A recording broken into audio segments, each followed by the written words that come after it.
ഒന്നും അറിയില്ല. ഡയറക്റ്റ് ആയിട്ട് മുഖത്ത് നോക്കി ചോദിക്കുകയാണ് ഓക്കെ ഹോട്ടലിലുള്ള ജോലിയായിരിക്കും എന്നൊക്കെ. അത് അറിയാത്തതുകൊണ്ടായിരിക്കാം എല്ലാവരിൽ നിന്ന് വന്നിട്ടുള്ളത്. നമ്മുടെ കോഴ്സിനെ പറ്റി സംസാരിക്കാൻ വേണ്ടിയിട്ടാണ് ബിടെക് ഇൻ ഫുഡ് ടെക്നോളജി. ചേച്ചി ഇപ്പോൾ കറന്റ് 4th ഇയർ ആണ്. പ്ലേസ്മെന്റ് ഒക്കെ കിട്ടി റെഡി ആയിട്ട് ഇരിക്കുകയാണ്. ഇപ്പോൾ റിസർച്ചും കാര്യങ്ങളൊക്കെ ആണ്. ഫുഡ് ടെക്നോളജി പഠിച്ചിട്ട് വല്ല കാര്യമുണ്ടോ എന്നാണ് ചോദിക്കുന്നത്. ഇപ്പം നമ്മൾ ഒരു സൂപ്പർ മാർക്കറ്റിൽ പോയിട്ട് എന്തെങ്കിലും ഒരു പാക്കേജ് പ്രോഡക്റ്റ്, എന്തെങ്കിലും ഒരു ഫുഡ് പ്രോഡക്റ്റ് അവിടെ നിന്ന് മേടിക്കുകയാണ്. അപ്പോൾ അത് അവിടം വരെ എത്തുന്ന ഫുൾ ടെക്നോളജിക്കൽ തിങ്സ്, അത് എങ്ങനെയാണ് ആ പ്രോഡക്റ്റ് ഡെവലപ്പ് ചെയ്തെടുക്കുന്നത്, അതിൻ്റെ മാർക്കറ്റിംഗ് കംപ്ലീറ്റ് തിങ് ഇൻക്ലൂഡ് ചെയ്യുന്നതാണ് ഈ ഫുഡ് ടെക് ഇൻഡസ്ട്രി.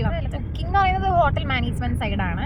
ഇതെന്ന് പറയുന്നത് ഒരു പ്രൊഡക്റ്റ് എങ്ങനെ നമ്മൾ ഒരു ഫുഡ് റിലേറ്റഡ് പ്രൊഡക്റ്റ് എങ്ങനെ ഓവറോൾ ഒരു കൺസ്യൂമറുടെ കയ്യിലെത്തുന്നു, അതിൻ്റെ ബിഹൈൻഡുള്ള സയൻസ്. നമ്മുടെ കേരളത്തിൽ നോക്കുകയാണെങ്കിൽ കമ്പാരിറ്റീവ്ലി ഫുഡ് സെക്ടർ കുറച്ച് ഡൗൺ ആണ്. ഏതൊരു കമ്പാരിറ്റീവ്ലി ഫുഡ് ഇൻഡസ്ട്രീസ് ഭയങ്കര കുറവാണ്. അതിൻ്റെ ഒരു കുറവ് നമ്മുടെ നാട്ടിലുണ്ട്. സോ അത് ഡെവലപ്പ് ചെയ്തെടുക്കണമെങ്കിൽ നമുക്ക് ഇനിയും ഫുഡ് ടെക്നോളജി ഗ്രാജുവേറ്റ്സിന് എന്തായാലും വേണം.